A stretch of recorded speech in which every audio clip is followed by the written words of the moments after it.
오늘도 영혼의 쉼터에 오신 여러분을 사랑하고 축복합니다. 한 주 동안도 평안하셨지요? 오늘은 시편 43편 상황을 바꾸는 기도의 힘이라는 말씀으로 은혜를 나누고자 합니다.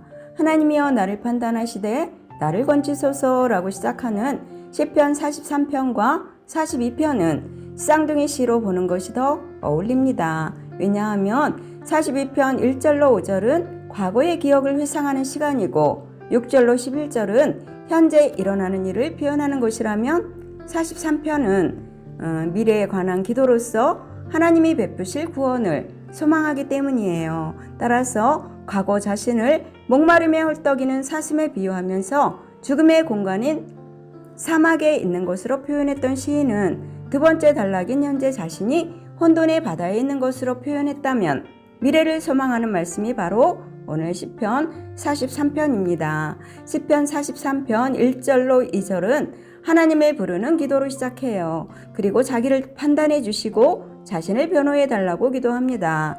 하나님은 누구에게도 공평하게 재판하시는 공의의 하나님이시기 때문이에요. 3절로 4절에서는 성전에 계신 하나님에게 이르기를 소망합니다. 그리고 5절에서 하나님을 바라며 낙심하지 않기를 다짐하는 것으로 마무리합니다. 이제 시편 43편이 교훈하는 세 가지를 살펴본다면 첫 번째는 우리가 이루려야 할 최종 목적지는 하나님이라고 하십니다. 하나님이 목적지인 이유는 그분이 우리의 큰 기쁨이신 하나님이기 때문이에요. 그래서 나의 하나님이라고 부르는 시인의 마음은 하나님께서 주실 기쁨이 나에게 속한 것이라는 소망이자 확신을 나타냅니다. 두 번째는 하나님께 이르는 것은 전적으로 하나님이 허락하심이라 했습니다. 이렇게 하나님 앞에 서는 것은 우리의 의지나 능력으로는 할 수가 없습니다. 그러므로 빛과 진리로 표현되는 하나님의 허락하심을 간구해야 합니다. 세 번째는 영적 순례를 시작해야 한다고 말씀하셔요. 시인은 시온에서 멀리 떨어져 있었거나 먼 바벨론 땅에 포로로 있었습니다. 그러나 시인은 영적 순례를 통해 성전에 계신 하나님을 만났다고 했어요. 그러므로 우리도 하나님을 향한 영적 순례를 지금 시작해야 합니다. 성도는 억울한 일을 당하거나 불의한 상황 속에 놓였을 때 하늘의 재판장에게 호소해야 합니다. 우리 마음을 아시는 하나님이 바르게 판결해 주시기를 구하는 사람이 지혜로운 사람이에요. 1절에서 하나님이여 나를 판단하시되 경건하지 아니한 나라에 대하여 내 송사를 변호하시며 간사하고 불의한 자에게서 나를 건지소서. 시인은 자신을 비정한 무리에 고발해서 구해달라고 기도합니다. 하나님은 우리의 기도를 들으시는 의로운 재판장으로서 우리가 당하는 억울한 일을 해결해 주실 수 있는 유일한 분이세요. 신앙은 믿음의 대상을 바르게 찾는 일이며 이 세상에는 억울한 일을 완벽하게 해결해 줄 수 있는 사람은 없습니다. 억울한 일을 바로잡아 주시는 분은 오직 하나님이세요. 그래서 우리는 절대적인 전능자 하나님에게 기도하는 것입니다. 2절에서 주는 나의 하나님이시거늘 어찌하여 나를 버리셨나이까 하며 시인은 자신의 심정을 있는 그대로 하나님에게 솔직하게 고백하고 있어요. 자신이 하나님에게 버림받은 것 같다는 느낌까지도 기도로 하나님께 아뢰며 기도합니다.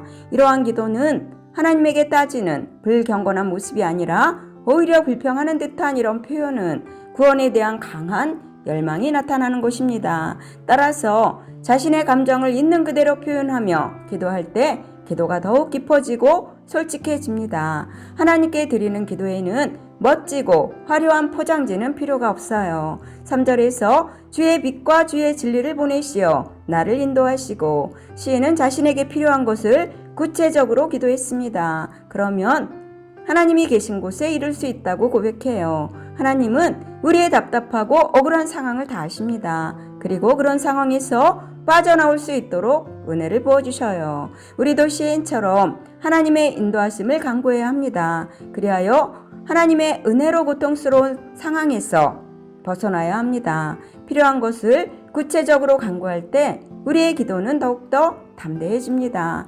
4절에서 내가 하나님의 제단에 나아가 나의 큰 기쁨에 하나님께 찬양하리이다.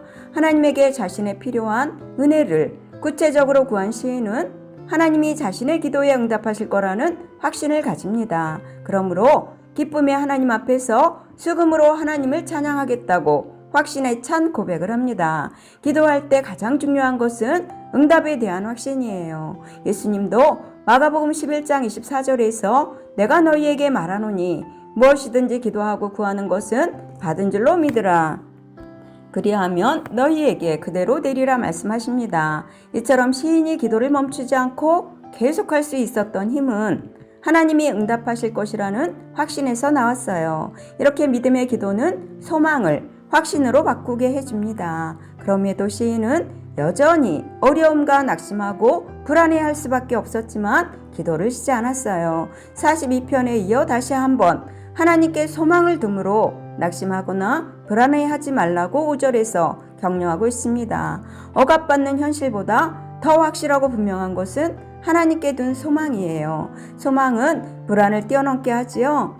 하나님에게 소망을 둔 사람은 현실의 어려움과 상관없이 하나님의 역사를 기다릴 수가 있습니다. 이런 사람의 가슴에는 벅찬 소망이 차고 넘칩니다. 결론입니다. 하나님께 소망을 두고 기도하며 살아가십시오. 세상을 살다 보면 사람들에게 오해나 비난을 받을 때가 많습니다.